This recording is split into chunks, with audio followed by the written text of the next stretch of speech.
Let's go. In progress. All right. Good evening, everyone. So, welcome to our Thursday night Bible study. And as Brother Sacha mentioned earlier, we're in the middle of a teaching series right now, and it was just impressed upon my heart to share on the book of Jonah. So, I've been teaching on this for the past month, and nasa chapter 3 na tayo sa book of Jonah. Although, book of Jonah is super short, but there's a lot of gold in there. There's a lot of things, a lot of insights. If you allow the Holy Spirit to just, speak to you. Alam mo kasi, brothers and sisters, it's when you read the Bible, remember you have to understand that yes, the Bible is the Word of God, but the Word of God is supposed to reflect Jesus because Jesus is the Word of God. Diba? So hindi porque Bible automatic Jesus. You have to understand the context of the entirety of the Bible has to be balanced out with who Jesus is. What yun yung point ng Bible, eh. I find it really annoying when those theologians start saying, "Oh, it's a book for the Jews, written to the Jews." So you have to be. Tigilan natin yung kalokohan na yun. That's I get what they're trying to say, but if you're not a Jew, then wag mo na lang basahin yung Bible, di ba? Kalokohan na eh. No, it was written for us today through the Holy Spirit, and we understand it with our Holy Spirit, who teaches us all things, diba? John 14:26. So, um, and the Holy Spirit is supposed to reveal to us all truth. Who is the truth? John 14:6 says, Jesus is the way, the truth, and the life. So, if you want to understand the Word of God, you have to balance it out with who Jesus is. When you read Genesis through Revelation, kung ano man yan, you can't just be stuck in hindi dapat parang Jew tayo. Guys, tigilan natin yun. Because all that's going to give you is an incomplete revelation of God's word. The purpose of God's word, it was sent to reveal Jesus Christ. If you want to understand who God is, you have to see Jesus Christ. I believe Jesus, if you have seen me, you have seen the Father. So the way we understand God the Father, it would be impossible to understand God the Father without Jesus Christ. In Hebrews 1 verse 3, it also shows that he is the express image or the exact representation of the Father, sa NLT. So if you want to understand who God really is, you have to look at who Jesus is. And Jesus is the exact representation, the express image of the Father. So in every book of the Bible, kahit na Obadiah pa yan, kahit na Micah pa yan, kahit na saan pa, kahit na Ezekiel pa yan, or Ecclesiastes or whatever, the whole point is that we read it with and balance it out with an understanding of who Jesus is. How does this relate to us today? What covenant do we belong to? Yun yung kailangan natin makita. There's a lot of gold in there, a lot of gold nuggets of wisdom in there that people overlook because they don't see things or balance things out with who Jesus is. And for me, that's very important. That all scripture, ultimately, all preaching, all ministry has to point to Jesus Christ. Diba? Kung hindi, that's not really information lang siya. So, yeah, I really like going through the book of Jonah, and I want to take my time really going through it. That's why I spent the past weeks, just taking it one chapter at a time. Kasi masarap namin eh. It's good to see and balance things out, to how it relates to us in our covenant today and how God has revealed himself to us today. So, in a nutshell, I know you guys are already familiar with the book of Jonah, and that and I always mention this, but even non-believers or young kids who have never opened the Bible at some point have heard of Jonah being swallowed by the big fish, or some would assume it's a whale, but it doesn't say whale, it says big fish, and stayed in his belly for 3 days and 3 nights, and then it spat him out in the ocean. But I rescued him out of the ocean and spat him out in the shore. So, a very famous story. A lot of kids know it. A lot of people talk about it. May mga cartoons yan, may mga videos and whatever. But very few people actually get to dig deep and see ano bang connection ito? Like how does this relate to us as new covenant believers right now in 2024? We are born again. We are filled with the Holy Spirit. Jesus Christ, our Lord and Savior. We have grace, and we access God's grace through faith. Like, how could we learn from the life of Jonah and the story of Jonah? In our current context. So, yeah. If you guys haven't seen parts 1 and parts 2, I encourage you to go revisit those teachings also. They're not very long, but I am sure that there's a lot of meat in there that's good to chew on, diba? And it's also an opportunity for us to check our hearts. Amen. So yeah. So let's go straight into scriptures and Jonah chapter 3. It's only 10 verses, so um I'll be reading from the NASB, New American Standard Bible. So yeah. So again, as we know, the Lord gave a word to Jonah, and Jonah did not obey the Lord the first time. Instead of obeying the Lord the first time, he ran away. He went on a boat, and then he fled the opposite direction of where God was sending him, because God gave him word and said, "Go to Nineveh," and tell them that yung mga inaapi nila, yung prayers nila umabot na sa akin, so yari sila, may judgment na coming sa kanila. Instead of delivering the message, Jonah ran away. He ran away and then caused a terrible storm to happen, and ang dami siya na perwisyo, kasalanan niya yun. Through the people of the ship threw him overboard, and God rescued him through a fish.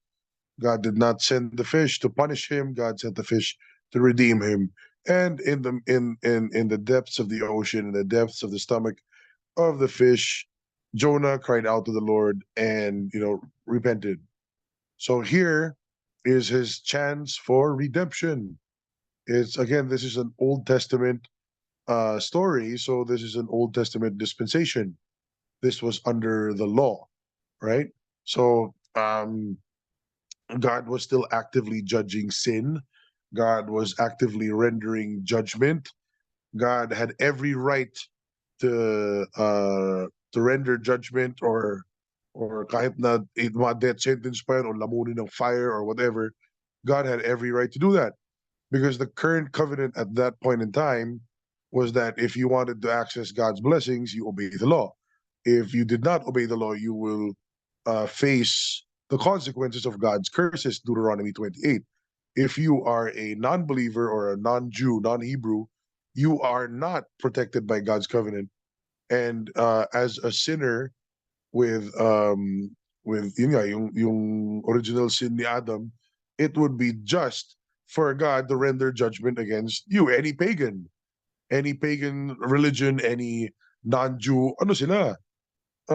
Hindi sila righteous in the eyes of God. And God had every right to render judgment against them. It would not be unfair, because hindi, ano yun eh, it was a willful turning away from the Lord. Bakit? Sorry konting history muna ako dito.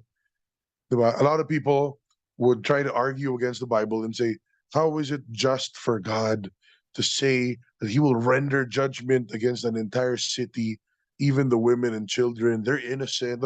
No, they're not. They're not innocent. Those are people who turned away from God. Why?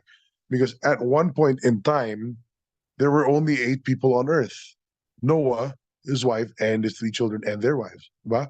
So there were 8 people on earth. Every single one of them knew God. Okay? Every single one of them knew God. So the world has no excuse to say that, oh, we never knew God. Kalokohan yun. It's the same question I get. Paano yung mga tribo? They've never heard from God. No, that's not true. Everyone should know God, because at one point in time, everyone on earth had the knowledge of God. They heard God. They saw God work. They saw his power. Everyone had that. Now, it is the failure of the parents to pass on to the next generation the knowledge of God and the relationship with God. So it is not God's fault that people don't know him. It's the parents' fault at some point for their failure to impart the knowledge of who God is to the next generation.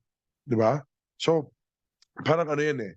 Parang sinabi na like in today's context, it's not your fault that you were born. If you were born poor, kung pinanganak ka mahirap, di mo kasalanan yun. You were born into that. Pero mahirap kayo because of the actions of your parents or the non-action of your parents. So it wasn't your fault, but it was your parents who brought you into this world, and it was your parents that did something to conceive you, and it was your parents' responsibility to work and provide. And if they weren't able to do it, you know, basically, kasalanan nila na pinanganak ka sa mahirap. It's not your fault, but it's the consequence of their action, diba? So in the same way, if people were born non-believers or not having any knowledge of God, it may not be their fault, but it's the fault of their parents. And whether it's your fault or not, the point is you will face the consequences. Okay. So in the Old Testament, again, God was rendering righteous judgment even against other countries, other kingdoms that rejected him or didn't know him or worship other gods. And it was absolutely just for God to do so because kasalanan ng mga previous generation that they turned away from the living God. Consequence na lang to ng mga descendant nila. Di ba? So anyway, Nineveh, was a very large, very well-developed city in Assyria at the time. It was a state that was constantly at war with Israel, and we can assume, some scholars also say this, that the reason why Jonah was so angry at the Ninevites is because perhaps it's very possible that his family, was affected by or baka may pinatay na kaibigan niya or family members niya. Maybe some of his relatives turned into slaves because it was very common during that time that the Ninevites would go and try to conquer territory from Israel. Papatayin nila yung buong village, they'll get the spoils, they'll take the women and children, gawin nila slaves. So, itong si Jonah, he was just angry at the Ninevites. And when God called him to go there, alam niya na he knew God and he knew what God was trying to do. Alam ko na gagawin ni God, if forgive ni God to, bibigyan ni God ng chance magrepent to. That's why he ran away. He didn't want them to repent. He wanted them to be punished. So Jonah's problem was that he exalted his own judgment above God's judgment. Diba? And God wanted them to hear a message of repentance so that they would repent and they would not, be what do you call that? They would not be punished. I only Jonah, and that's why he ran away. So again, then the whole fish thing happened. Diba? Now this is his second chance. And then out of fear or out of whatever, kung na-trauma ba siya dun sa loob ng tiyan nung I'm sure it was a terrible experience. I cannot imagine being inside a fish's stomach for 3 days. I do not like confined spaces. I'm a big guy. I don't like being stuck in small spaces. I can only imagine how terrifying this experience was for Jonah. Pero then again, kasalanan niya eh. He exalted his own wisdom above God's, and he exalted his own feelings and emotions above God's will. So this is the consequence. But God is so good and so gracious that God gave him a second chance to obey and get things right. So here in verse 1, it says, now the word of the Lord came to Jonah the second time. Second time na to. Nung una, ayaw niya. Na tinapon siya sa so he was thrown overboard and swallowed by a fish. And then here's a second time. And then now God said, arise, go to Nineveh, the great city, and proclaim to it the proclamation which I am going to tell you.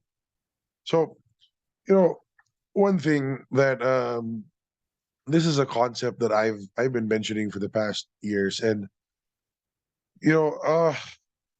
when God gives you a word, I understand that sometimes it's not easy to obey.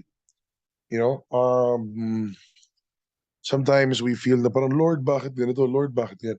But the only time that it becomes hard or difficult to obey God's word is when you think you know better than God. Okay? So I'll be very honest with you. When God gives me a word, it's not difficult for me to follow it because I have reached a point in my life that I am absolutely certain that God's word is the best. Okay? I have reached the point in my life that if I have a word from God, I will obey the word.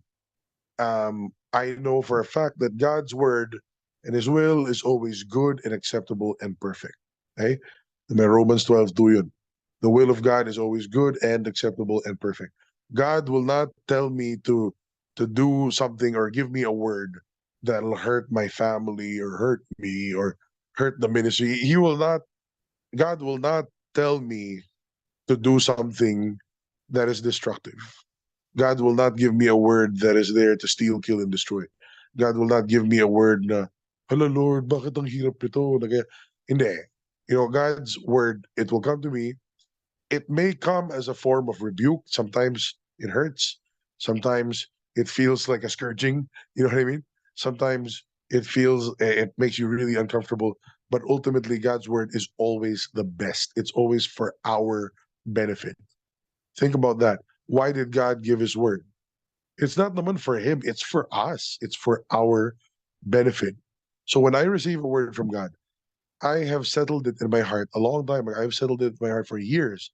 And if I have a word from God and I listen to God and God speaks to me or highlights something, I will choose to obey, even if it's uncomfortable, even if it doesn't make sense, as long as it agrees with God's word and it doesn't contradict anything else in the Bible, I will obey. Diba? So again, we're not perfect, so sometimes we may mishear God, but ito yung sinasabi kong concept na I would rather err in the side of obedience. Okay? So I've been sharing this for a while, but I would in other words, mas gusto kong magkamali on the side of obedience rather than disobedience. Parang mas gusto kong sabihin kay God na kung nagkamali man ako, Lord, I'm sorry, I believed I was following you. In my heart, I was obeying you rather than Lord, sorry talaga deliberately ayaw kita sundin. I would rather err on the side of obedience. If I have a leading from the Lord to do something, I would rather make a mistake na baka mali yung dinig ko, but I will still obey. Kasi if you do that, may grace pa rin si God. God's grace is still upon you, and God looks at your heart. He's not so concerned about your performance. He's looking at your heart. Diba? So if in your heart you believe you are obeying God, you may have misheard. Maybe you're not very knowledgeable about the Bible, but you're doing things for God, and God will honor you. Pa rin eh. God will still honor you. His grace will abound, like, even if that's not exactly His will, but in your heart you are believing that it's really for Him. May grace eh. Well, you may suffer consequences from it, but as far as God is concerned, diba, He knows your heart. And I'd rather have that than be disobedient and reject God's word. Diba? So, um, you know, if I hear a word from God, like for example, there was a situation before where someone very close to me, um, nagkaroon ng betrayal. The person betrayed me and did something very terrible and hurt some people that were close, and madaming sinabing masama, daming ganyan. And then I was really annoyed at this person. I wasn't angry, but I mean, parang sabi ko, grabe naman ugali nito. Paano mo kaya magagawa to? And then, and then out of nowhere, I just had the leading to go and apologize to this person. Pero napag-isip ako, sabi ko, Lord, I have no problem obeying. I will obey you. I will apologize. But I didn't do anything wrong. So it doesn't matter. Go and apologize to this person. So the Holy Spirit reminded me that I will lose nothing by apologizing to this person. But in my heart, it's okay. I have no problem. I obeyed, and I was willing. I was ready to obey at that point in time, and I did.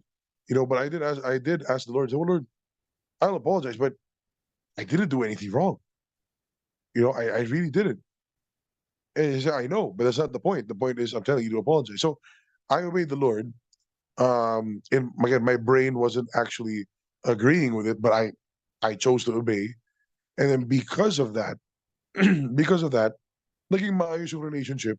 And may mga na-unearth na ibang issues pala na, kaya pala siya ganyan.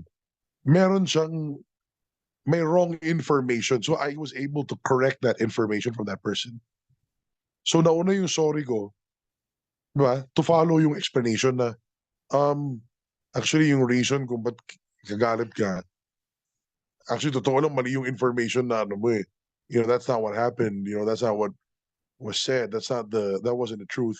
So because of that act of humility, it was able to, save or at least preserve that relationship. Of course, not like before na, pero at least maayos, nakikipag-usap, pumati nga sa nung birthday ko. Pero, you know, in my heart, I know, Lord, malinis yung heart ko. Wala akong ginawang masama sa taon to.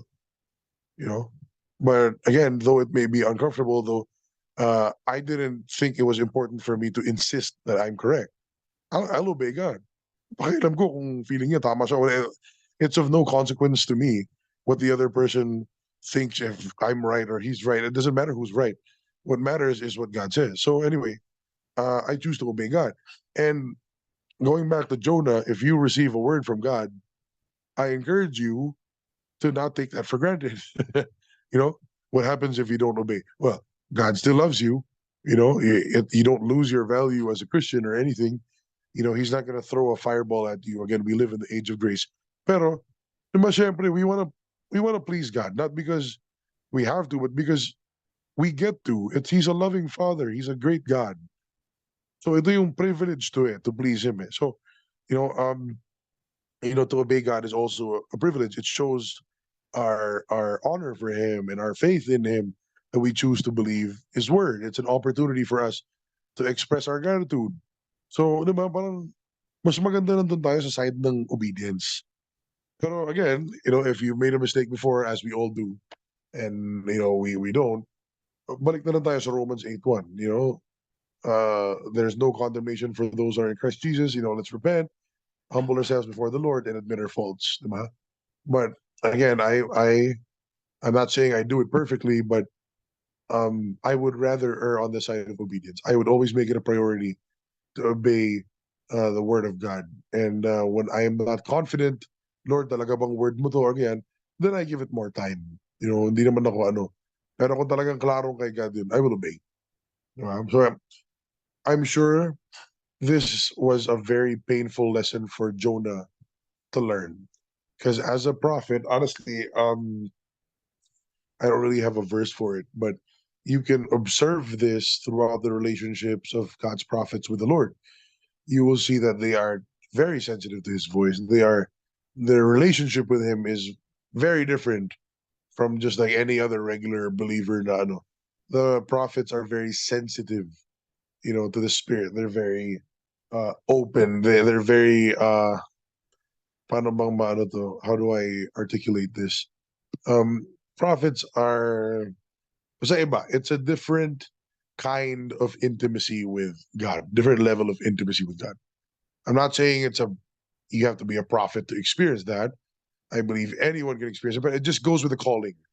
I'm not saying the prophet's more important than other people or other callings. No, I'm just saying that it's different.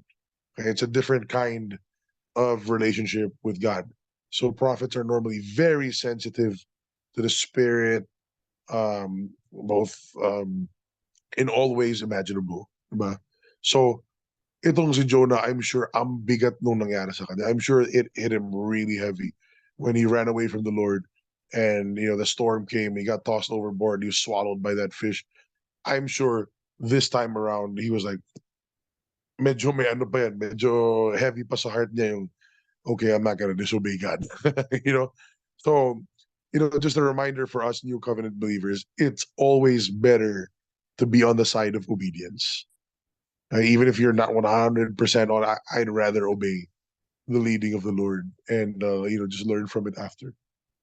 Diba? So Jonah finally he obeyed. So here in verse 3 it says, so Jonah arose and went to Nineveh. See, madali sana yung buhay eh. Kung hindi lang matigas yung ulo ni Jonah, then Jonah would just be 2 chapters instead of 4. The first 2 chapters would have been foregone if he would just obeyed in the first place. Ang dami niya pang inabala, ang dami niyang pinarwisyo. So again, no condemnation, brothers and sisters, but when you choose to disobey the Lord, there are always consequences, okay? Maybe not directly from God, because we live in the age of grace. God is not actively punishing you or judging your trespasses, the way you see that in 2 Corinthians 5:19. But if you disobey and if you commit sin, you affect other people. So yun yung point eh. Hindi si God yung problema mo. Yung problema dyan is may madadamay kang iba eh. You know, God is not your problem right now in the age of grace, but your disobedience will affect other people. It could and will hurt, you know, other people, your family, your coworkers, your friends, your ministry, whatever. Yung disobedience mo, may consequences yan eh. So although God's grace is there, yes, God loves you, yes. God is not willing that you perish, but wants you to repent, yes. But when you disobey, there are consequences. But Jonah dragged an entire ship of people um, into a storm just because of his disobedience. Well, it worked out for good. They ended up believing in the God of Israel, but, di ba? You know, just because it worked out for good doesn't mean that was God's original plan. It was the consequence of Jonah's disobedience. Di ba? How about the stress and the trauma he went through, being thrown overboard in a raging ocean, being swallowed by a fish, and hiding, being in the dark for 3 days? Guys, nakaka-trauma yun. Di ba? Subukan mong magkulong sa cabinet ng 3 araw, tas basa. Alam mo, na walang ilaw, walang kahit ano. That's crazy. You know? Think about it. I don't know how big that fish is, but I highly doubt na parang kwarto yun na may living room and sofa. Okay, no. It stinks in there. It's wet. It's dark. It's a terrible place to be. Na grabe yung repentance ni Jonathan sa loob. Diba? So, again, you have to remember, it always pays to obey. And although it's not a performance-based love, you know, coming from God, God loves you even while we were still sinners. You know, God showed that He loved us by giving us His only begotten Son. Yun yung point eh. So you're not obeying to earn God's love. You are obeying because you are loved by God. But remember, don't forget that disobedience does have consequences. So again, if Jonah obeyed, there'd only be 2 chapters to his book, not 4. Diba? But he didn't obey immediately. He put a lot of people through a lot of stuff, including himself. So ito na, finally, obey na siya. Diba? Obey na siya dun sa word ni God. And then now Nineveh was exceedingly great, say 3 days walk. Pero here you see Jonah's stubbornness all throughout. Actually, totoo lang guys, pangit yung ano ni Jonah, yung ugali ni Jonah. Because he did obey God, but he didn't obey excellently. And again, this is Old Testament. Um, it's just nice to see how God is so kind and so patient and so gracious kay Jonah kahit na ganito. Kasi, again, reminder, in this dispensation, if you disobeyed God, you deserve death. Okay, that's the law of Moses. That was the law that is in effect. That was the covenant of God in this time. If you disobey or broke even one aspect of the 613 laws of Moses, you know, that God entrusted to Moses, if you broke only one, you are guilty of the entire law and you deserve death. Okay? It may not sound fair to you, but you are not the judge. That is the standard of holiness. Okay, a holy God, you cannot enter heaven if you are unholy.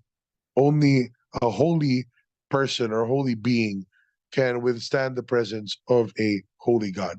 So if you want to be in a holy God's presence, you have to have a perfect performance. Diba?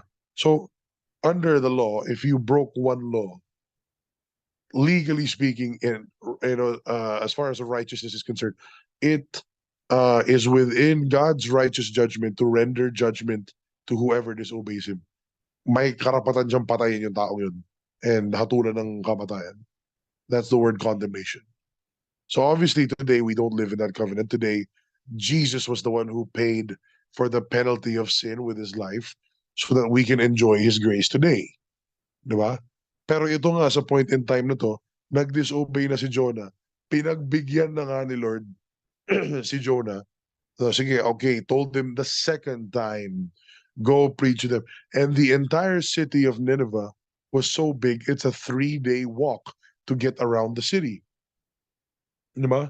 3 araw. That's a big city, guys. Like, again, you have to remember, This is thousands of years ago. This is not like Metro Manila na today na, hindi ganito. Natin wala pa silang heavy equipment, wala pang mga crane, wala pang mga batching plant, wala pang mga reinforcing steel bars, guys. Iba to, medyo primitive pa yung mga tools na gamit nila dito. But it was such a massive city that it would take you 3 days to go around the entire city. That's how big it was, a 3 days walk. But in verse 4, check this out. Then Jonah began to go through the city, diba? 1 day's walk. So, yung 3 days walk na city, hindi niya sinuyod. 1 day's walk lang. You know? So, kita mo, meron na naman eh. Meron na naman siyang disobedience na ginawa dito. Technically, he didn't really follow, God didn't tell him to walk for 3 days, but he didn't obey excellently. You know what I mean? He complied with it. And if you notice that, it would have taken him 3 days to go to the entire city, but he just did a 1 day walk. But he obeyed the Lord reluctantly. He cried out and said, "Yet 40 days and Nineveh will be overthrown." It wasn't even a call to repentance, it was a proclamation of judgment. Diba? So, pati yung message niya, it's charged with how it is charged with his disdain for the Ninevites. It was loaded with his resentment towards their people because he's there na wala eh. Pinadala ako ni Lord eh. Pinaluloko ko sa isda. I'd rather obey than be swallowed by a fish again. So fine. But instead of 3 days walk, I'm just gonna do a 1 day walk. And instead of preaching whatever, I'm just gonna keep it on the bare minimum. I'm gonna say 40 days, bahala kayo, may judgment dito. Diba? See, but here's the thing, guys. Here's the thing. When God sends you to do something, you have to remember that it's not about you. Sometimes, because like as a preacher or pastor or minister, sometimes you think it's based on your performance. No, it's not. Okay, don't ever think that you're the source of power. As long as you obey God, it is the word of God that is power. Okay, so even with this one phrase, yet 40 days and Nineveh will be overthrown. Look at how that entire city responded. Isipin nyo, napakalaking city na to, ha? There's not like 1 or 200 people. This is massive. I have no idea how much the population was at this time, but look what happened in verse 5. This is the power of obedience. This is the power of God's word. So Jonah preached it reluctantly, didn't really excellently obey by going the whole 3 days. But it says then the people of Nineveh believed in God. Nagrepent sila. And they called the fast and put on sackcloth from the greatest to the least of them. So, guys, don't get me wrong, okay? Okay yung good preacher ka, okay yung marami kang alam sa word, importante yan. It's important to know the truth. It's important to know why we believe what we believe. It's important to have good theology. It's important to have a solid foundation of truth. Okay yan. But hindi siya pagandahan ng preaching eh. Don't forget that. It's not a performance. It's not just about being eloquent or everything. It's not that. It's being able to communicate, God's word to other people. So it doesn't say exactly what God told to say to, hindi naman naka-spelling dyan yung, okay, Jonah, ito yung sabihin mo, it's not really spelled out what God exactly told Jonah to say. All he said was that one phrase that, oh, he had 40 days and then, ito na yung mangyayari.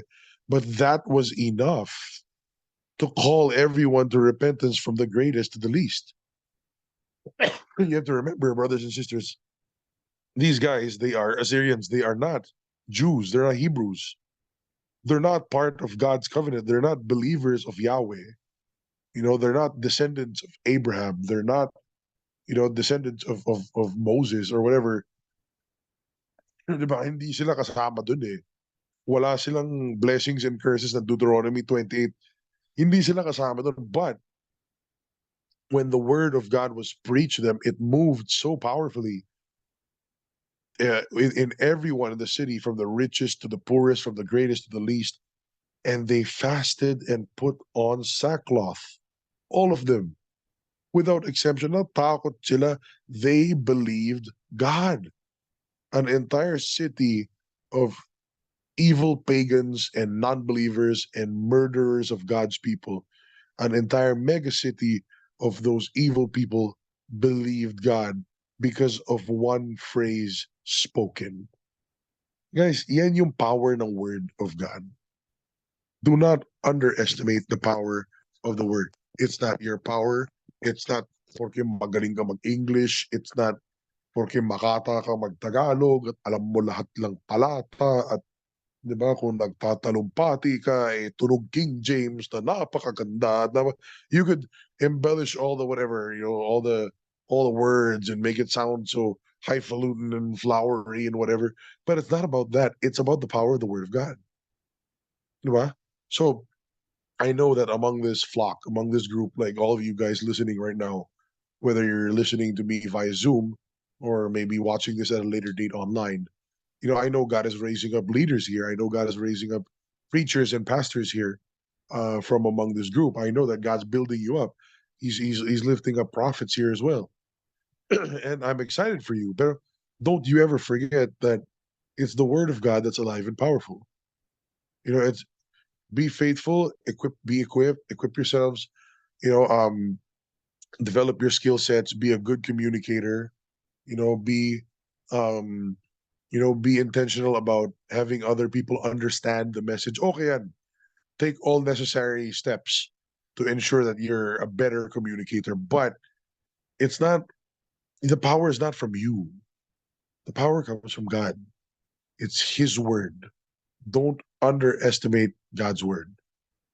Kasi minsan, bibigyan ka ng word ni God na ito yung word niya. Lord, sabihin ko to, parang ang baduy naman, o parang ang cliche naman na itong word na to. You know?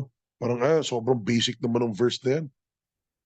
Tapos, I get that. I see that a lot from like the prophetic people. Parang feeling nila yung prophetic utterance nila kailangan mahaba lagi. Yeah, and I see like this, and God just really wants to love on you, and God really parang, alam mo, di mo kailangan pahabain eh. Just deliver the message. You don't have to prophesy for 10 minutes. Di mo kailangan pahabain. May mga ganun eh, na gusto nila magandang-maganda yung tunog ng prophetic word. Dude, just keep it short and simple. Diba? Yung mga iba, mema na lang eh, na nagdadagdag na ng sahog sa palabok eh. Hindi yun yung point eh. Stay faithful to what God has to say. If it's one-liner, it's a one-liner. If it's one word, just deliver that word. Just be faithful. Diba? Wala nang dagdag, bawas, you don't have to make it sound better. Just trust that whatever God has given to you is enough. And this is proof of that.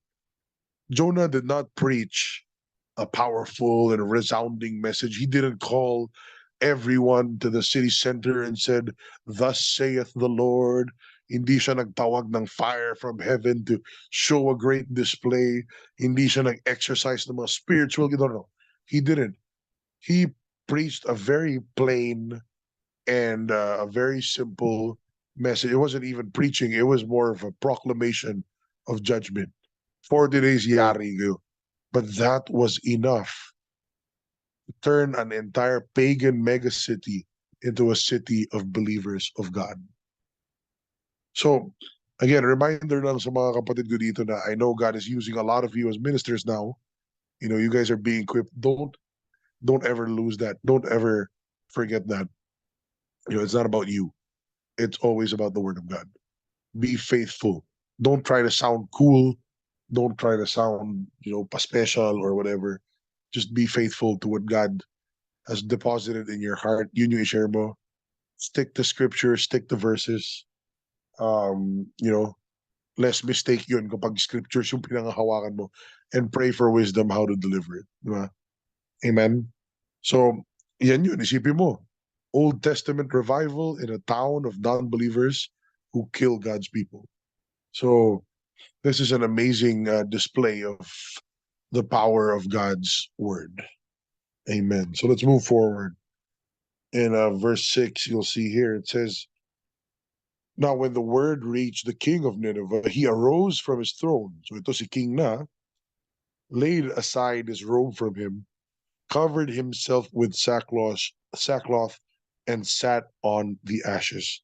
Guys, pati yung king nagrepent. So, you know, contrast to the time of Moses, where he spoke to Pharaoh, rebuked Pharaoh, nag-display pa ng 10 plagues. Ayaw pa rin mag-repent. O nag-repent, babawiin. Diba? Pati death ng firstborn, yun talaga yung pinaka ano. Ayaw pa rin, tigas ng puso. Diba? So, nakita ni God, alam ni God yung heart eh. You know, 1 Samuel 16:7, men look at the outward appearance, but God looks at the heart.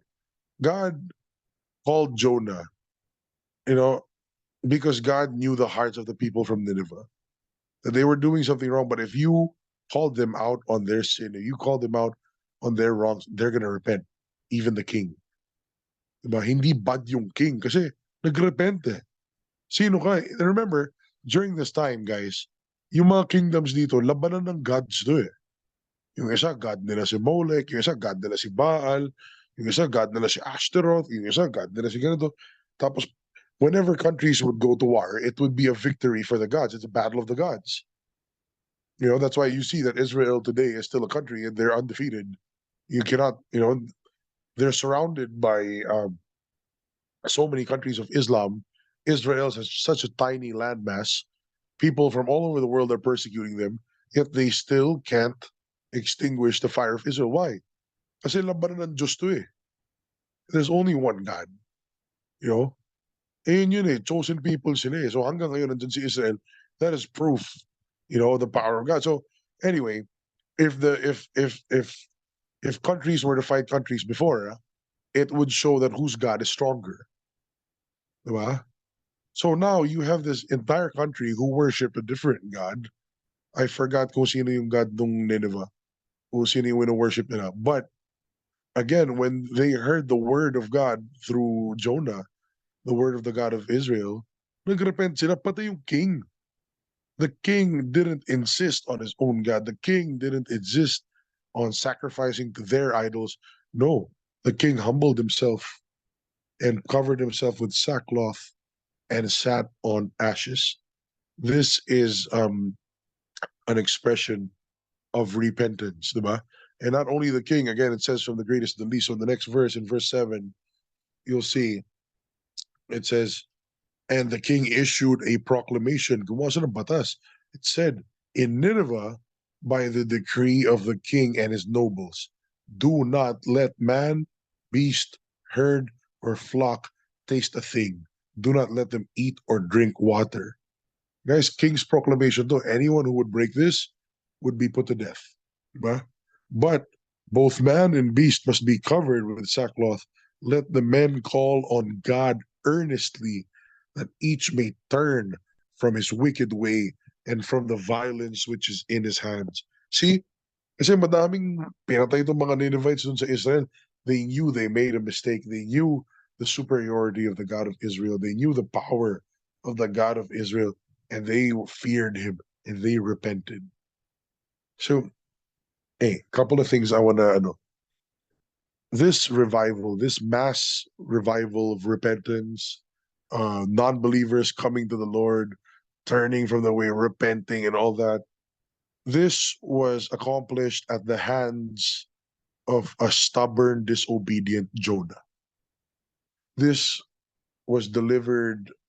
The message was delivered through the lips of an angry, unforgiving, you know, spiteful Jonah. So, ito yung gusto kong i-point out, mga kapatid. You know, at some point in the future when God's using you to minister and to be a blessing to other people, you know, wag lumaki ulo mo. Wag mong isipin na porque effective ministry mo, tama ka na. Okay? Don't think that your ministry success is equivalent to your spiritual maturity. Because God uses us not because of, but in spite of.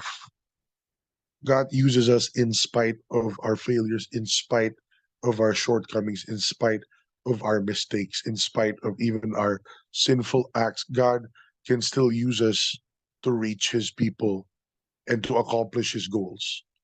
There's no such thing as a perfect vessel. Walang perfect, Jesus lang. Okay? So, pag ginagamit ka ni God, it doesn't mean na perfect ka at super galing mo. Pag ginagamit ka ni God, ibig sabihin, ikaw yung available doon. So God sent Jonah not because Jonah was so obedient and Jonah was so kind and forgiving. It's not because Jonah was a man after God's own heart, because he wasn't. Jonah hated the Ninevites. Jonah didn't want Nineveh to repent. Jonah wanted Nineveh to be destroyed. Jonah tried to run away from God. He would rather miss out on obeying God's word, diba, and face the consequences kaysa mag-forgive nito mga Ninevites ito. But despite all that, God did a lot of things to get this to happen, but with one phrase, He caused a revival for one whole megacity, including the king believed in the Lord God of Israel. From the greatest to the least, it was proclaimed upon their land through a royal decree that even the animals should fast, even the animals should wear sackcloth. I've never heard of that anywhere else. I've never heard of that. Walang ganun sa law na kailangan pati animals mo mag-fasting. You know? Wala, wala akong maalala if there is pointed out. But I don't recall, I've read the Bible many times. I don't recall any verse telling the Israelites that even their animals should fast in sackcloth and ash. Hindi. Okay? Di ba? Anyway, so I don't see that. But that's the extent of the repentance um of the Ninevites, di ba? So both man and beast must be covered with sackcloth. Grabe. Guys, revival to. So remember, God uses us in spite of, not because of. Okay? So at some point, pag lumalaki na yung mga ministry mo, lumalaki na yung group mo, lumalaki na yung mga church nyo or whatever for the future pastors here, always maintain a humble heart. It's not because ang galing-galing mo. It's not because ang mature mo. No, be careful. Mamaya mabulag ka. You know, mamaya maano ka, ma-blind ka ng sarili mong success na you overlook certain things. You know, mamaya hardened na pala yung heart mo. Hindi mo napapansin, grace na lang ni God yung gumagana sa buhay mo. So don't be overconfident. Diba? Always maintain a humble position in your heart. Always maintain that heart of humility na, Lord, I'll obey you. Diba? Regardless. And Lord, I need your grace. Lord, I need you day by day. Lord, diba? Surrender ako sa'yo. Lord, yung word mo yung susundin ko. Wala akong sariling agenda. We have to maintain that, guys. Because the moment you exalt your own agenda above the Lord's, there are going to be consequences. I mean, yes, God loves you. Yes, forgiveness nandyan in the age of grace, but you will hurt and affect a lot of other people. So, yeah, yun lang po. Moving forward, verse 9. It says here, who knows? God may turn and relent and withdraw his burning anger so that we will not perish. Guys, ito yung sinabi ng king. Pero I want you to highlight this I want you to highlight this yung part na to, verse 9 na to. Who knows? Diba? So in other words, brothers and sisters, in this covenant, hindi sila sigurado kung papatawarin sila ni God. Them repenting, putting sackcloth, putting ashes, fasting, pati animals, wala pa silang assurance of forgiveness. Kumbaga sa kanila, lahat tayo mag-humble. Kahit na hindi sila sigurado, they did it anyway, even though they weren't assured of God's forgiveness. Brothers and sisters, we don't live in that covenant. Today, you have already been forgiven. As a matter of fact, your forgiveness has been paid for in advance. But 1 John 2 verse 2 says, Jesus is the propitiation for our sins, and not only our sins, but for the sins of the world. So I want you to think about this. Okay? Hindi ko po sinasabing okay lang gumawa ng kasalanan dahil hindi. Okay? There are consequences to sin. I'm not saying na okay lang mag-sin kasi if you're forgiven. Please don't get me wrong. That's not what I'm saying. Okay? Yun kasi yung madalas sinasabi about hyper grace. This is not hyper grace. I don't believe in hyper grace. I believe in grace, period, according to the Bible. And the Bible says that your sins have been forgiven through Jesus Christ once and for all. You have been sanctified by one offering once and for all. Hebrews 10:10. So I want you to think about this. When were you forgiven by God? Diba? When were you forgiven by God? When were your sins paid for? Kailan binayaran ni Jesus yung sins mo? The answer is obviously on the cross 2,000 years ago. Okay, forgiveness, sorry, excuse my voice. Forgiveness doesn't happen na transactional na day by day, bukas nagkamali ako, ko, kailangan ko na naman ng Jesus na ipapako sa krus. That's not how it works. Your sin was nailed to the cross 2,000 years ago. Diba? Yung Galatians 2:20 yun. It's no longer I who lives, but Christ who lives in me. Diba? I live by faith. The Son of God who loved me and gave himself up for me. Yun eh. Yung the nail sa cross na yun yung payment ng sin mo. It's no longer I who lives, but Christ who lives in. Pinako na sa krus yun eh. Yun na yung payment for sin once and for all. That was 2,000 years ago. And that was before any of us here were born. So when did forgiveness take place? When did propitiation take place? It happened 2,000 years ago. Hindi ka pa pinapanganak, hindi ka pa gumagawa ng sin, bayad na yung sin mo. So does that mean automatic yun? No. Because you have to receive that forgiveness. I'm just saying that by God's grace, He has provided the provision and the access to grace, but you have to receive grace through faith. So yung payment 2,000 years ago, yung pagtanggap when you believe in Jesus, yung faith mo. That's when you receive. So nandun na, bayad na, available na. What's my point? Guys, we have the assurance of forgiveness of sin. Sure tayo that if you mess up and you repent, you screw up, you repent, bumalik ka kay Lord, sigurado kang may forgiveness ka. Kasi bayad na. Naintindihan po natin? Bayad na. It's already paid for. You have that assurance that your forgiveness is a done deal. What a great privilege. Bakit? Kasi dito nga sa verse 9, ang sabi ng king, who knows? Malay mo. Sino may alam? Diba? Gawin natin to. Baka sakali, patawarin tayo ni God. Just in case, patawarin tayo ni God. Sila buti pa nag-repent kahit na may chance man lang na patawarin sila ni God. What I don't understand is why Christians today are so unrepentant despite the guarantee of forgiveness through Jesus Christ. Diba? Ang dami nag-evangelize, ang dami nagpe-preach ng gospel, ang dami nagpe-preach ng forgiveness of sin and repentance. Ayaw pa rin mag-repent ng mga tao. Samantalang itong mga mamamatay tao, mga violenteng Ninevites, nag-preach lang ng one-liner itong Jonah na to, bubugok-bugok pa, disobedient pa, nag-repent lahat. Tapos ang sabi niya, baka sakali patawarin kami ni God. Who knows, maybe God will forgive us. My goodness, the Ninevites had better hearts than most people do today. They're killers of God's people, they're persecutors of God's people, yet when they had the slightest chance of repentance, they did it without the assurance of forgiveness. The gospel gives us the assurance of forgiveness kahit na pumapatay ka pa ng tao, kahit na drug dealer ka dati, drug pusher ka dati, swindler ka, kahit anong kasalanan ginawa mo sa buhay na to na terrible.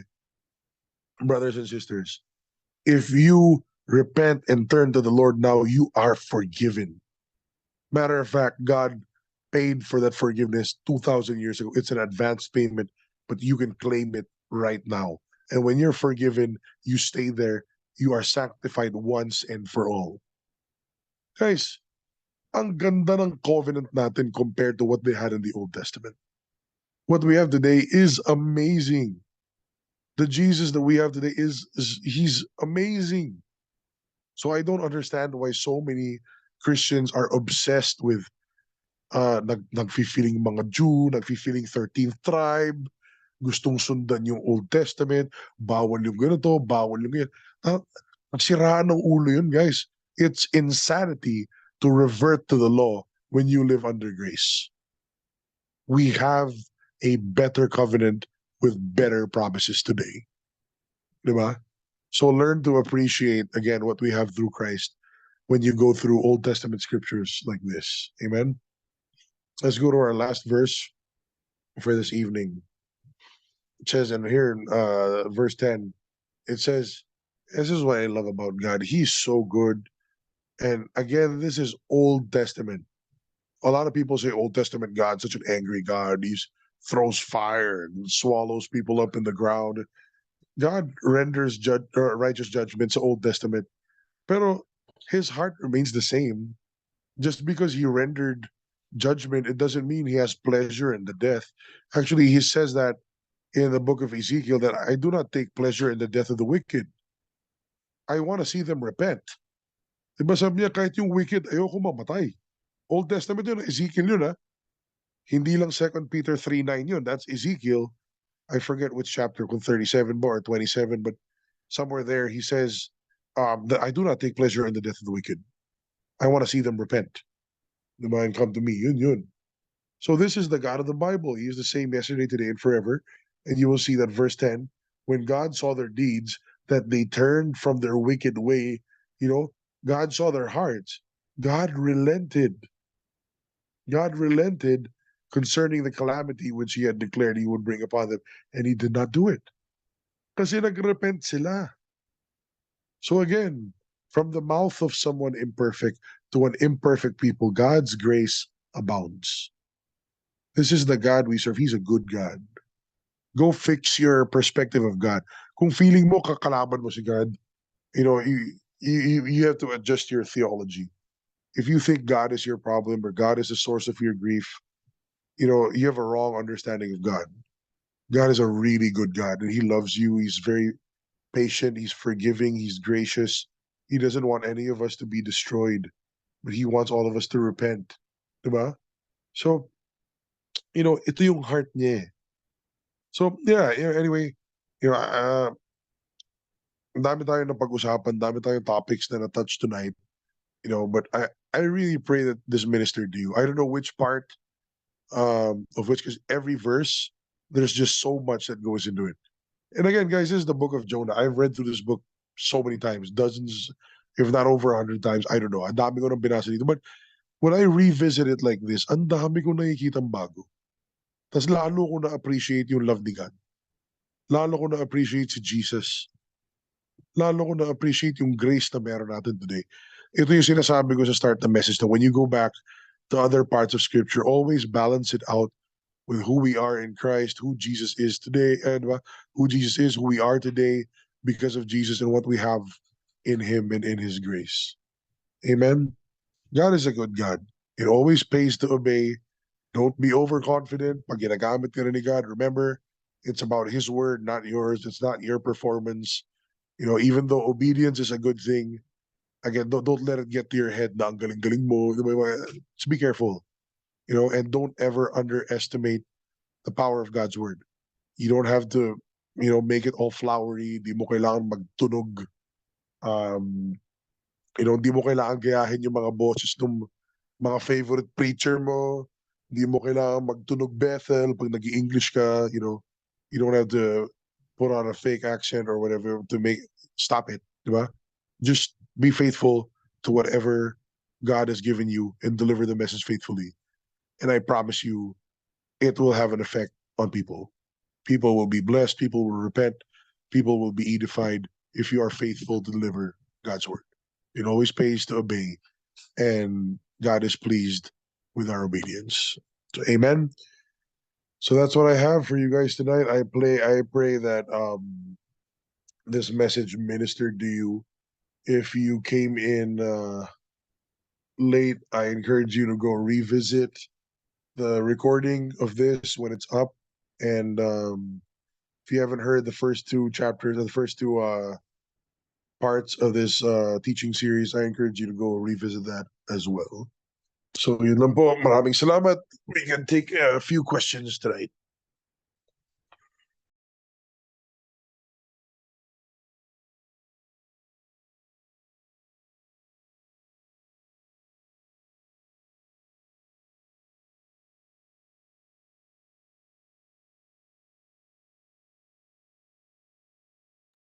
All right, so yeah, praise God for that message, bro.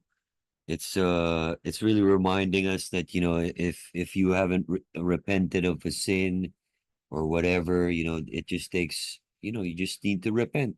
And Brother Juan was pointing out that we have a better covenant. And I was actually reminded with you know, when Peter was preaching, bro, when he was when they were just baptized in the Holy Spirit, and people like 3,000 people were saved.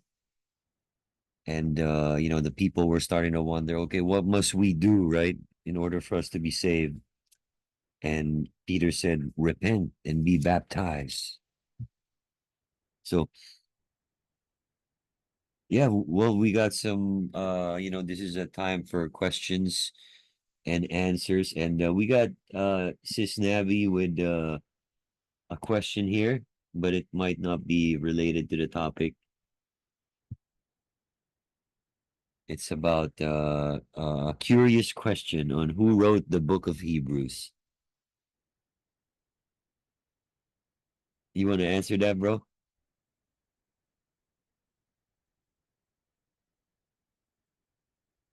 Yes, yes. Sorry, napindot ko pala. Yeah. Okay. Wait, All right. where is it? Who wrote the book of Hebrews? Oh, okay. Um, it's not, a lot of people assume that it's Paul. I don't believe it's Paul. But then again, it doesn't matter. Hindi naka-identify, so I will not speak where the Bible is silent. At the end of the day, the real answer is the Holy Spirit. So, could have been Barnabas, could have been, I don't know, whoever else. Pero ako, for me, it doesn't matter. Si Holy Spirit yan. Whoever wrote the book of Hebrews has an amazing understanding of in Jewish culture and the law and all the Jewish practices and everything. So, sigurado Jew yan. I don't know who it is. Again, sinasabi ng iba si Paul, but that's why I always refer to it as just the author of Hebrews. I don't like speaking where the Bible is silent, and I don't like assuming things na hindi ako sure kung yun talaga. So, yeah, yun lang. That's a curious question, and very insightful. I think you had a topic before, bro, where you talked about the Bible, right? Like the authenticity of the Bible and where it's from and the Yeah, historical yeah, value. I've done talks like that before na ano. Ang galing eh, kasi grabe guys, ang galing talaga. It's just amazing how God could stitch together. It's not just a book, man. It's really alive. It Yeah. really is absolutely alive and it's powerful. And yeah, for multiple people through thousands of years in so many different countries in multiple languages, multiple cultures, multiple, times in history, multiple conditions, yet to preach and have the same message and consistently display the heart of God. That's no person can do that. Walang author na ganun kagaling. Di ba kahit si Lord of the Rings pa yan o si ano yun, si Narnia or whatever, or even the Star Wars series na, it's really cool how they came up with like their own history and their own like languages and their own walang sinabi yan sa Bible, guys. Nothing beats the thread that goes through all the parts of the Bible from Genesis to Revelation, it's really the same God. You know, so amazing talaga. Well, I got a curious question, bro. About Jonah. What kind of Yeah, fish sure. swallowed Jonah? Was it the Alam mo, butanding? hindi. Well, posible kasi the Posible, di size ba? of it. Yeah, I think ano yan eh, it's possible. I don't know if whale sharks do, diba, reach that area. There have Mm, been a few testimonies in the past of people who have been swallowed by certain fish and they survive. You know, so it's possible eh, meron eh. Like, sorry, like for the past 100 or so years, there have been several accounts. I just don't remember what. You know, mga ganun kasi I don't really retain too much info, but I do remember reading it in some of my books na may mga taong nalunok ng fish and then they survived. You know, they were able to breathe there for some. Yung isa, para I remember reading that he came out butt naked because all of his clothes were digested in like some parts of his skin or something like that. Pero hindi carnivorous fish yung kumagat eh.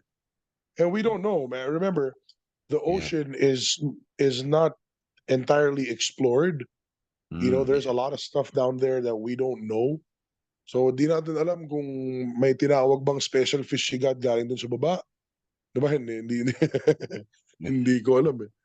Di ba? Yeah. It's not But there. pretty cool. Di ba? Yeah. Pero ako, one thing I want everyone to keep in mind, I am sure hindi masaya lunukin ng isda. So ayokong lunukin ng isda. I will obey God. I don't want to be swallowed by a fish. That's gonna suck, dude. Amen. Amen. Yeah, we still got time for some questions, guys. If meron kayong, even curious questions or, you know, any insights you want to share, please do. Oh, that's interesting. Says chat commented, I heard the fish stomach acids bleached Jonah's skin white and he looked like a ghost to the Ninevites and he started to preach. So, I wouldn't be surprised. I mean, it's quite possible. Pero, you know, like, I mean, I'm sure that would have freaked people out. Pero regardless, hindi lang appearance yung ano dun, yung message yung mabigat dun eh. 40 days, man. Like that's a heavy thing to receive. Like I would be terrified, you know, if I was given 40 days by God. Oh my gosh, parang ano yun, what a luhod ka agad nun, di ba? yeah. So buti na lang age of grace tayo. God is so good. Pwede natin gayahin, no? Pupunta tayo sa, what do you call it, sa cabinet, tapos magkukulong ka. You mentioned it earlier. Subukan natin. But that's gonna be horrible. And you don't need to go through that anymore because Jesus Christ already paid for everything for us. So Amen. we're in the age of grace. Hallelujah. You know, it's when I sorry, when I revisit the Old Testament, I am so appreciative of God's grace. I'm so thankful I don't live in the Old Testament. It's a terrible thing to live in the Old Testament, man. Yeah.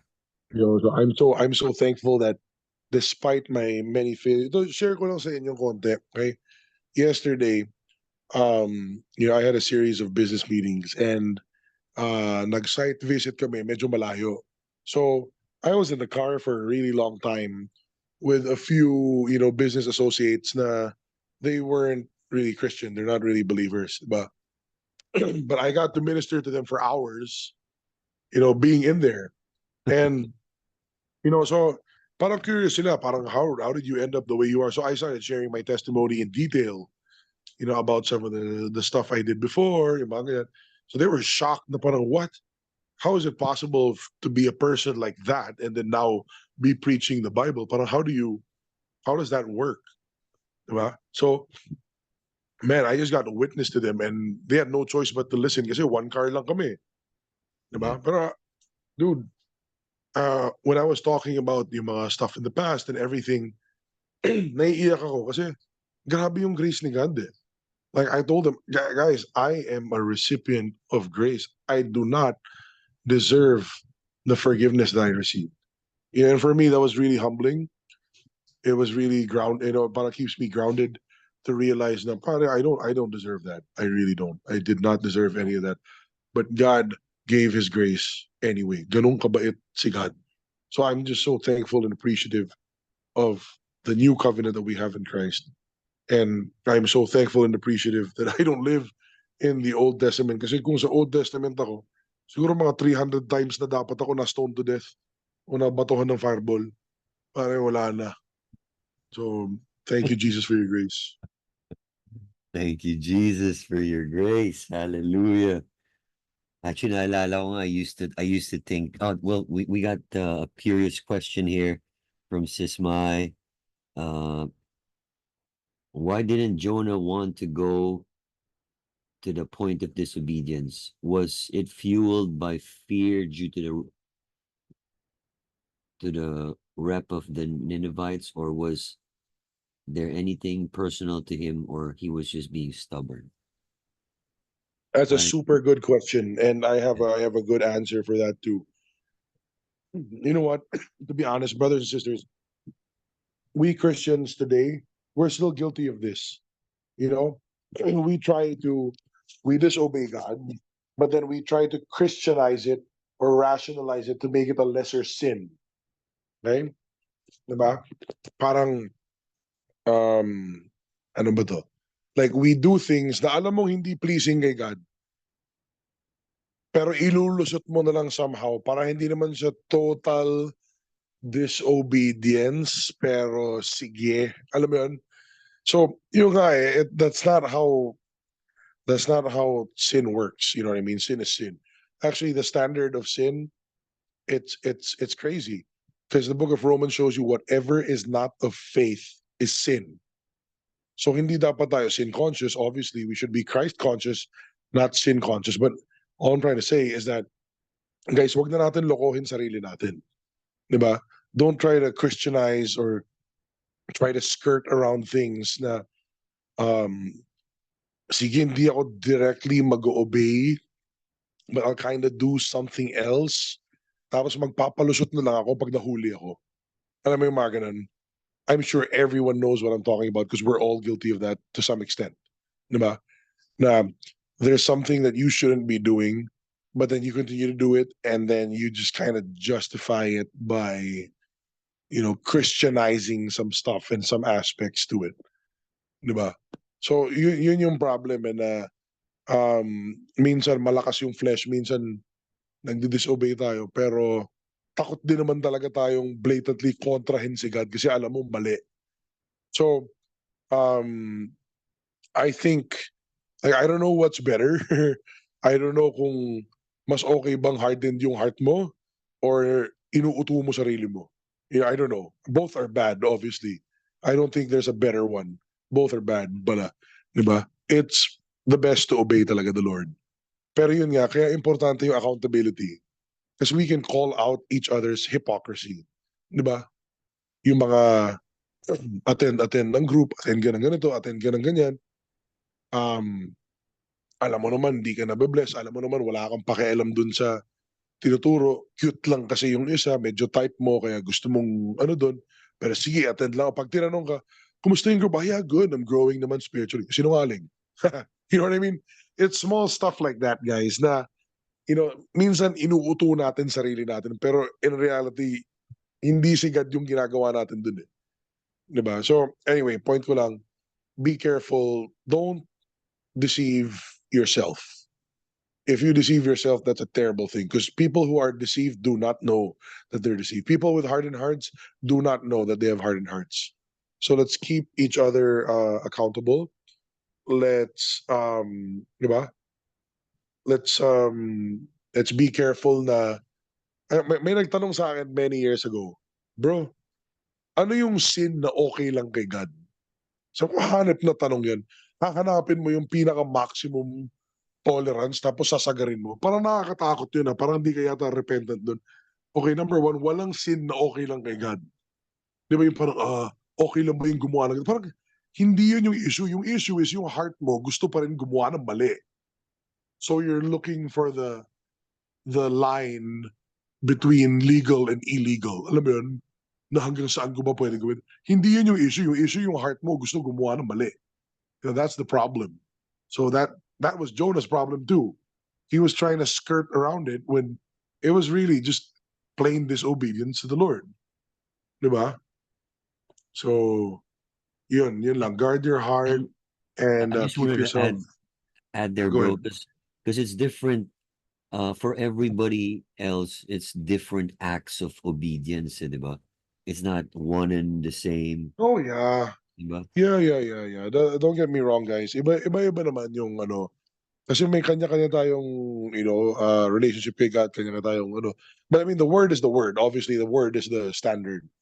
Pero yun nga, minsan pag may pinagagawa si God, you know, yung akin lang, bottom line, whatever it is, whatever your experience is, just be honest to God and honest to yourself. Kung may mali ka, just humble yourself na lang, mag-sorry ka na lang kay God. Don't pretend na, diba? Parang si Cain, where's your brother? Oh, I don't know. Am I my brother's keeper? Parang, palusot ka pa eh. Alam mo yung ginawa mo eh, di ba?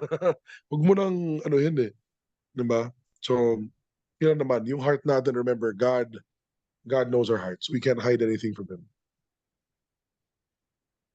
And for some, At, siguro it might just be like an act of obedience would be, starting to read the Bible or starting to yeah, pray for, your family members and stuff like that, bro. But like there's different acts of obedience. And I remember, bro, when you started the going live during the pandemic or the pandemic, and yeah. that was an act of obedience which you were super Oh, yeah, bro. uncomfortable with, diba? Oh, man, honestly, Yeah. yeah, I will admit that to everyone. I did not want to go live. I still don't like going live.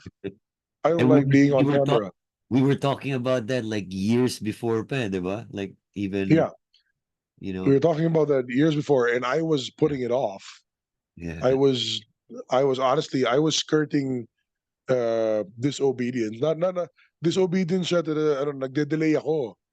I knew God wanted me to preach. I knew God wanted me to put teaching videos online, but I was kind of delaying it because I knew what would happen after. I knew the opposition. I knew that, there would be persecution. I knew what would happen. So, pero nung pandemic, wala eh. Yun yung word ni God eh. Go preach and speak life until the lockdown is lifted. So that's exactly what I did. And here we are today, diba? and Years and later. that was like 72 days straight, bro. I think, or Oh wow, 74. I think it was something like that. 72 or 74. Oo nga, Yeah, pero mahaba din straight, pala yun, eh, bro. 'no? That was like, man, nonstop, more than 3 months or somewhere there. Grabe. Yeah. But it was really good on my end too, because I was able to revisit all my foundations and really go through the Bible well. But may isa pang question dito. Let's do one more before we sign out.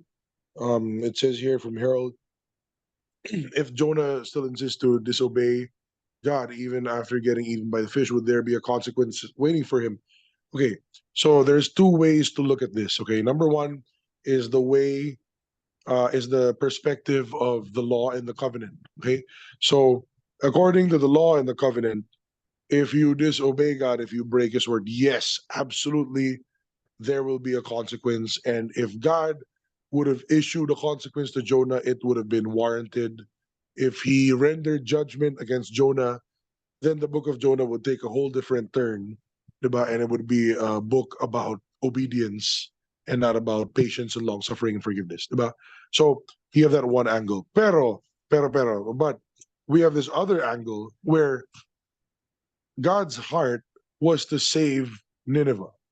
So if you were to ask me again, I don't have a verse for this, but just my personal opinion and based on my personal intimacy with God, my personal relationship with Him, if Jonah ran away a second time, I believe God would have made another way for him to come back and preach that message so that Nineveh would repent. Because God is not willing that any be destroyed, but all come to repentance. He's not willing that any perish, but all come to repentance. 2 Peter 3:9. So I think lang, my personal opinion, that even if Jonah ran away a second time, either he would find another way to call Jonah to obey him, or he would raise up somebody else to speak instead of Jonah, and so that the Ninevites would repent. Kasi yun yung gusto ni God eh. Gusto ni God repentance eh. Gusto ni God ma-save tayo. God does not take pleasure in the death of the wicked. He takes pleasure in the repentance of those who humble themselves. So that's just my opinion, and I really believe that's, if Jonah disobeyed, that's exactly what would happen, because that's how I know God. So, And amen. bro, Thank you guys for your I got questions. one last question, bro. Like Okay, just in the top of sige. my head. Like when we repent, there's nothing wrong naman when you keep on repenting, diba? Okay, so I was able to, I talked about that recently. There's a difference between repentance unto salvation and the lifestyle of repentance. So the repentance unto salvation, that's a one-time thing. That is the repentance that you repent from your old life and you receive and believe in the Lord Jesus Christ as your Lord and Savior. That's a one-time thing. Okay, so you receive the Holy Spirit, you're gonna go to heaven, you are saved by grace through faith. Hallelujah, that's good. Your sins are forgiven. That's done. Now, the lifestyle of repentance is you conscious, because the word repentance is metanoia, which means meta, change, noia, mind. The lifestyle of repentance is a lifestyle of humility, that you renew your mind in God's word, you unlearn the old things, you change your mind, and you think with the thoughts of Christ through the mind of Christ.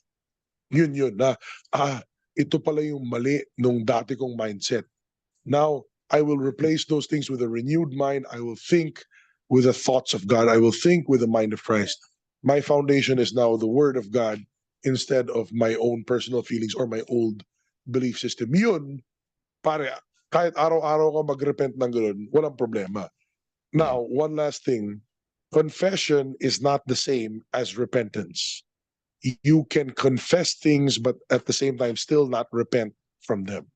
So do not confuse confession with repentance. Those are two different things. Just because you confessed your sin to someone, it doesn't mean that you've changed your mind about it. You know, yun yung nangyayari. Yun ang nagiging problem with a lot of deliverance ministries, is that they're told to confess.